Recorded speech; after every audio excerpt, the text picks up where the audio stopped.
Hi, everybody. Is this the Great Awakening? What is this really? And the people really need to wake up. What are we waking up to?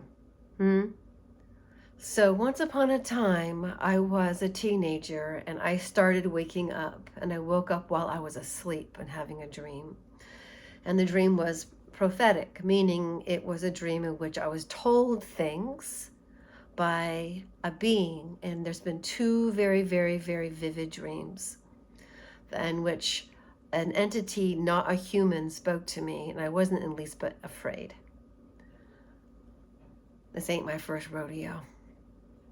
So I think today I'm going to be talking about what this man said to me that was all hair, all hair. It was like a cocoa colored hair.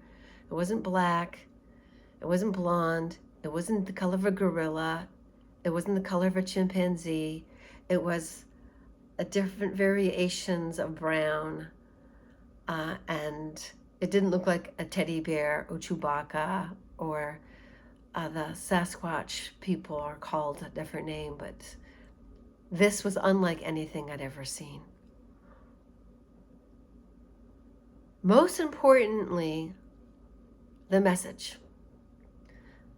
I'm sleeping, and I was married at the time in the physical.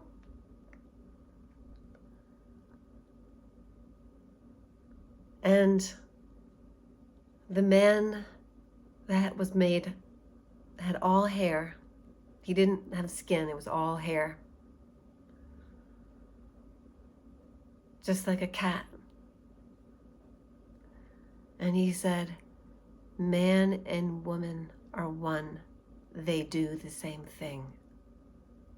Man and woman do the same thing. They are one.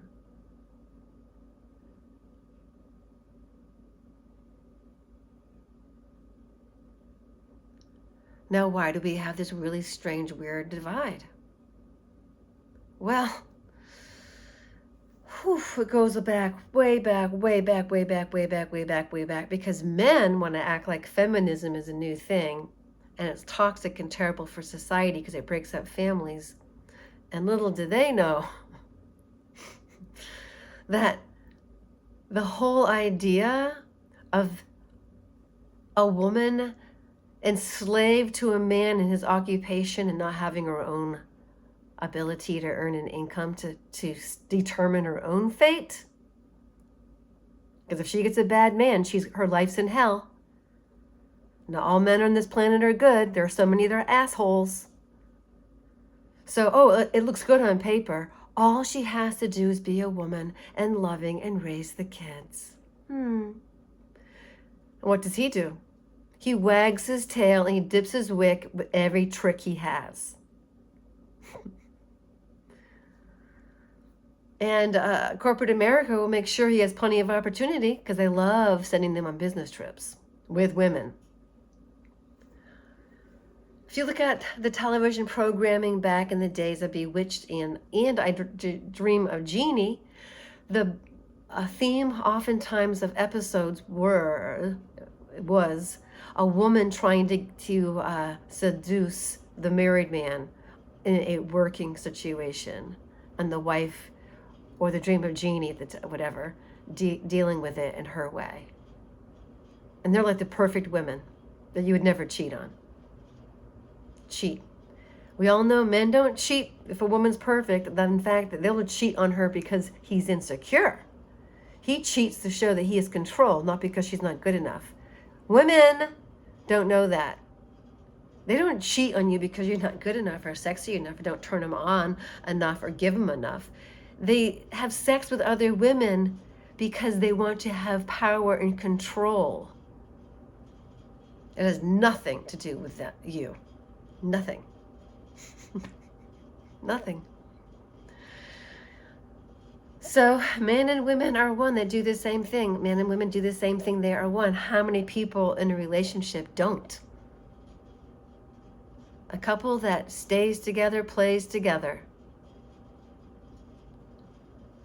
Now, I'm not talking about those adrenaline junkie boyfriends that want to take you in doing sports that could injure you for life or end your death, end your life and result in death. I'm not talking about those guys, but they're bad enough. The ones that want you to come out and ride the cycle and get sweaty, and then they immediately want to have sex with you. It's like we are coded to be like, okay, if he wants to have sex, sex is good, I'll have sex. I've always loved sex, so that's never been a problem for me, except for that last guy who was such an awful man. My heart goes out to his real daughter that he knows about. My heart goes out to his ex-wife, because they truly are wonderful women who he SCREWED'd over. Lying. I mean, the man was so lazy, he did the neighbor with her. And his daughter found out about it. The man could not go without PUSSY for a week. I mean, he couldn't go without beer for 48 hours. He couldn't go without PUSSY for a week. He had to have it. Had to. It's like, oh man, that is sick. So we have a sick society. And when did it start? Well, other than the earth worship-based society, in other words, they acknowledged earth as a feminine entity. They acknowledged women as weaker but stronger in the mind and soul. They acknowledge you're supposed to protect us. You're stronger than us, not to dominate us, you dumb Fs. You know, we're strong. We're smarter than you in the intelligence of relationships and networking. That's why behind every successful man, there's a woman who gets his SHIT together. Unless he's the C-level a-hole who treats her like she's a slave. There's not any really good relationships on this earth. Where are they? We have a C-level a-hole that treats women like any other stocks and bonds. We have husbands that treat their wives like slaves and tell them they're making the money, that their way goes, because she's just staying home and doesn't do anything at all but take care of babies, and she's doing nothing at all. You guys are jerks. That's why we're in the state we're in. And society is even worse. What do? The minute you're born, they chop off the tip of your dick. And that shuts down this and makes you all idiots. And you're already challenged with the ability to think in this abstract way, which is why women don't follow you anymore. Want to know why we don't follow you? You take us into dead ends and to dangerous situations. That's why we don't follow you. You can't blame it on feminism. You guys want to have your cake and eat it too. You want to be able to have your girlfriend, and then you want to be able to go shopping online for more. You want to be able to have your wife and then go stroke the salami to porn and spill your seed in a tissue wad rather than please her. It is backwards here. The women are supposed to be pleased. I'm not talking about the toxic one, not the Jezebels, not the women who get into your pants and then into your mind and make you guys goo goo gaga. I know what it's like to think with your crotch. That's what happened to me. In my third relationship, the last one, the bad daddy, I'm done until it's like we have to get through something. I am not taking on a man as a project and not being bossed around by one either. No. And if being in the same room with him drives me crazy because he's short-circuited and I can't settle down because of who he is, I don't want that in my nervous system. Goodness gracious, people. To each his own. But stop whacking the penises off of babies. It makes the guys weird. Jesus. So how can men and women be one and do the same when the men I've had have all wanted to have their own way and have bossed me around and haven't appreciated me? And I am still alive and thriving and not dead and dying because I left. Every single man I met online through Bumble whose wife was dead was the reason why. I am not saying all men have killed all their wives. And I'm not saying all wives are innocent. I'm not talking about that. I am saying the fact is, when you live with somebody who oozes anger at you, we feel it. They throw anger darts at you the minute they see you. They're always spitting energy at you. I am psychically sensitive. My mother didn't beat it out of me like she tried to. I know what I know, and I fucking know. But people who don't know, these ladies that don't know, they end up dead. They die from some gruesome cancer. And then, it's like they have to have something wrong with them in order to tolerate it. My father has slight autism. Did. That's why he lasted 94 years with the woman who eventually killed him. He died of, his heart gave out and his adrenal kidneys, his essence.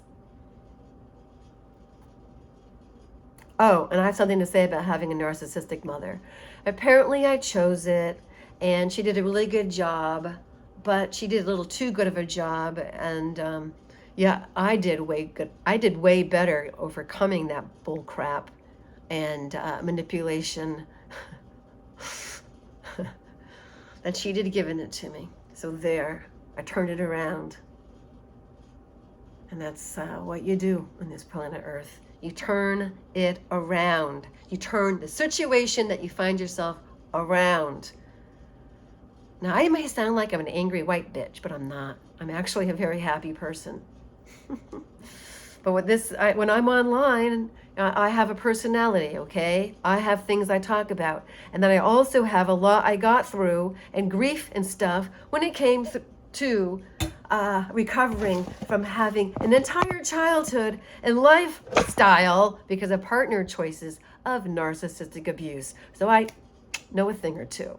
And the other thing I know is that this world, when people wake up, they're going to go through the very same thing. They're going to go, oh, I was lied to. I was gaslit. The world told me this about me, and that's not true. I'm actually this wonderful thing. The world, or the narcissist, or the predator, or the bad mother, or whatever, or the shit-tard partner told me I wasn't good enough, didn't deserve to be here, taking up space, wasting resources. The very fact I'm human is terrible. That I breathe is awful. When people wake up to the fact that the person that's making all of that, or the entity, they're the real garbage. They're the real nothing. They're the real loser. They're the real, hey, you don't deserve to be here. Get. So there's more to say about that, like what's supposed to be here, what kind of experiences we're supposed to have. Is this a hellhole? Is this place a louche farm? Is it also a game? Is it one that we can win? How many layers are there? Is this an escape room? Are there 7 layers of heaven? Are there 12 layers of heaven? We know that Jesus is in the Bible is not the same one in the Christos, the light I took in and experienced at 12. When I was a star on my little league team, by the way. So, what are you going to do when you wake up, people, and find out this world has been lying to you? Are you going to go crazy? Are you going to start doing heroin? No, don't do those stupid things. Stay alive and do something wonderful and productive and creative. And 3's the charm. You want to be nice to everybody. Except for the jerks, like the ones I divorced. I'm not going to be nice to them. I will ignore them and pretend they don't exist. Indifference. That's the way to go. So there's so much. So there's a whole reconstruction of the way we see things when you wake up. When you come to your senses, when you become empowered by who you are. When you go, oh, okay, all of this malarkey is just that, malarkey. It's bullcrap, and that makes good fertilizer for the garden of my life. And then you decide what you want to grow. Do I want a man in my life? No. Do I want a partner in my life? Yes. Do I have one in my imagination? Maybe this is about becoming stronger inside, balancing the inner female and male. I've had to learn how to do all the things men have always done in my life. It's made me a very strong person, and yet I'm still very feminine. And I can still do the salsa. And I can still dance like a vixen and a belly dancer and make a man feel like a man. When I have one that's established himself and has passed all the tests, every last effing one of them. No man has access to me without having proved worthy on some way. And the only man who has access to my fullness is one who loves me here, who can speak to me and listen to me here. Okay? And I'm not saying I'm the greatest. Maybe there's a man out there who I haven't reached his zenith point yet, or whatever. I doubt it, but it's possible. In other words, I think very highly of myself, and I'm not looking for a man to complete me, and I don't think there's a man worthy to go looking for. Just like everything else in life, he will find me if he is meant to be. And this is not an advertisement. You all should be thinking the same thing about your life and yourselves. Who is it that's a female in your vicinity, men, if you're looking? Why don't you just take up hobbies, but not yoga? Going to yoga and having men look at you as potential partner, we can feel it. Do you want to just go painting? Do something. Go to a bookstore. Go to a cafe often. But you know something? I see a lot of single men out there in the cafe, and I don't see any of them I want to snuggle up to.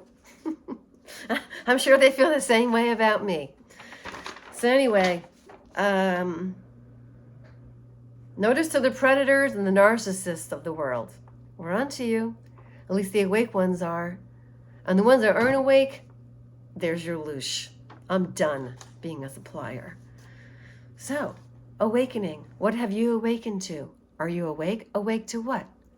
Awake to that this entire global occupation of the predator is pervasive through all institutions. And if you just look at the United States alone, that's enough.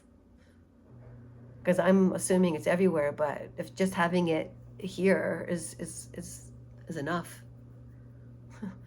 God knows it's in Italy, especially Rome.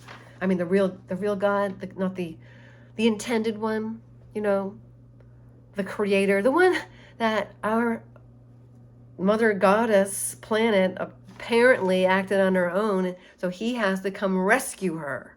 The knight in shining armor is going to rescue this dumb bitch, Sophia, the wisdom goddess, who wasn't so smart when she did what she did. But because she acted without him. So we're out of balance because she was out of balance. See, it goes way back. So we're going to work on this together because men and women are one, and we do the same thing. Except sexual expression is what you do to plug in the battery. I would make love with my body to my partner to give him energy and smile upon his being and add to his energy since he's doing all the work, you know, or whatever. He made the most money, so he did the most. But without the goddess, without the woman, without that, they dry up, they die, and they're not as successful. They're on fumes and momentum alone. They're in willpower.